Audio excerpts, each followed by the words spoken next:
Desperation. So desperate to distract the American people from their total inability to govern. The GOP is now doing what it is best at, weaponizing hate against a black, beautiful Muslim woman.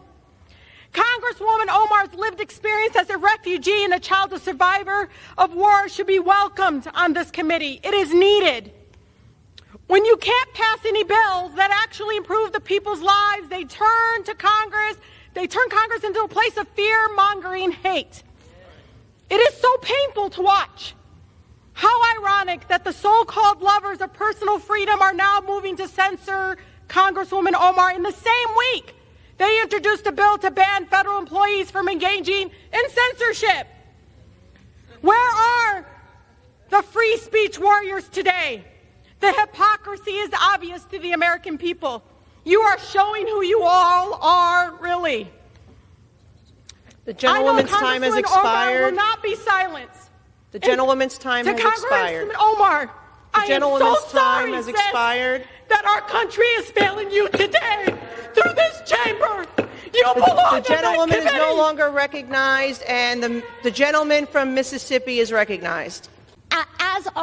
As a fellow New Yorker, I think one of the things that we should talk about here is also one of the disgusting legacies after 9/11 has been the targeting and racism against Muslim Americans throughout the United States of America. And this is an extension of that legacy. Consistency, there is nothing consistent with the Republican Party's continued attack except for the racism and incitement of violence against women of color in this body. I had a member of the Republican caucus threaten my life, and you all and the Republican caucus rewarded him with one of the most prestigious committee assignments in this Congress. Don't tell me this is about consistency. Don't tell me that this is about a condemnation of anti-Semitic remarks when you have a member of the Republican caucus who has talked about Jewish space lasers and an entire amount of tropes and also elevated her to some of the highest committee assignments in this body. This is about targeting women of color in the United States of America. Don't tell me, because I didn't get a single apology when my life was threatened. Thank you.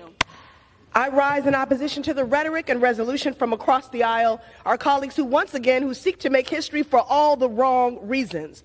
I rise on behalf of every little girl who sees herself in the leadership of Congresswoman Omar. She is a mother, daughter, refugee, advocate, skilled policymaker, a duly and decisively elected third-term member to the U.S. House of Representatives. I have spent time in the Minnesota 5th. I have seen her pull her community through grief and loss. I have seen her stand arm in arm on picket lines with our educators and our nurses. I have seen her pass historic legislation to feed our babies in our schools. She has built coalitions, given constituents in crisis a sense of agency, and centered to most marginalized in word and deed. No matter how embattled, no matter how racially profiled, no matter how targeted, she has pressed on for peace over militarization, human rights at home and abroad, a world where education is a fundamental right, where gender equity is recognized. I want to live in that world. Let me make it plain. The gentlewoman's time has expired. Ilhan Omar is right where she belongs. The gentlewoman's time has expired. Is needed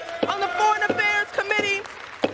Her clarity, conviction, the gentlewoman's time has expired and she is no longer recognized. I've been to her district. I've spoken with her constituents. We visited marginalized communities globally together. This institution is better because of her leadership, and the Foreign Affairs Committee benefits from her perspective. So let's talk about what's really happening. Republicans are waging a blatantly Islamophobic and racist attack on Congresswoman Omar. And I've said it before, I will say it again. The white supremacy happening is unbelievable. This is despicable. It is Congresswoman Omar who has been harassed at her job for simply existing as a Muslim woman in Congress. It is she who has been attacked by a member of this body, ridiculing her as a potential terrorist for simply existing as a Muslim woman in this Congress. So rather than bring an actual accountability, any accountability to Congress, they bring this offensive resolution to the floor. This is just a bunch of racist gaslighting. We all know it. Vote no. This debate today, it's about who gets to be an American. What opinions do we have to be counted as Americans. This is what this debate is about, Madam Speaker. There is this idea that you are a suspect if you are an immigrant, or if you are from certain parts of the world, or a certain skin tone, or a Muslim. It is no accident that members of the Republican Party accused the first black president, Barack Obama, of being a secret Muslim. It is no accident that former President Donald Trump led a birther movement that falsely claimed he was born in Kenya. Because to them, falsely labeling the first and only President of the United States of America a Muslim and African immigrant somehow made him less American. Well, I am Muslim. I am an immigrant, and interestingly, from Africa. Is anyone surprised that I am being targeted? Is anyone surprised that I am somehow deemed unworthy to speak about American foreign policy, or that they see me as a powerful voice that needs to be silenced? Frankly, it is expected, because when you push power, power pushes back. Representation matters. Continuing to expand our ideas of who is American and who can partake in the American experiment is a good thing. I am an American who was sent here,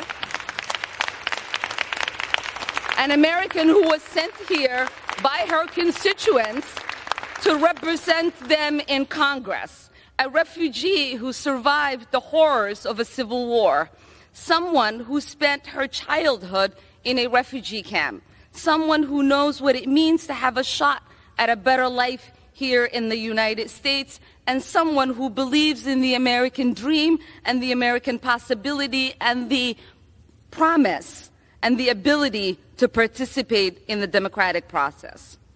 That is what this debate is about. There is an idea out there that I do not have objective decision making because of who I am, where I come from, and my perspective. But I reject that. We say there is nothing objective about policymaking. We all inject our perspective, our point of views, our lived experiences, and the voices of our constituents. That's what democracy is about.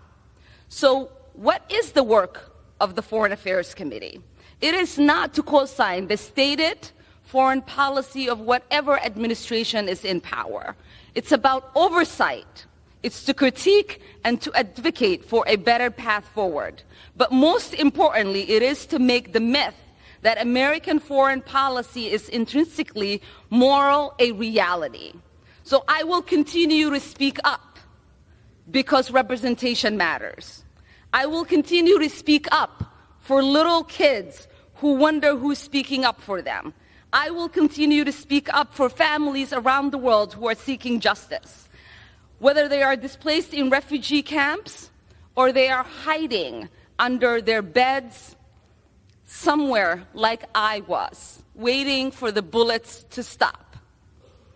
Because this child, survivor of war, would have wanted that. The 9-year-old me would be disappointed if I didn't talk about the victims of conflict, those that are experiencing unjust wars, atrocities, ethnic cleansing, occupation, or displacement like I did.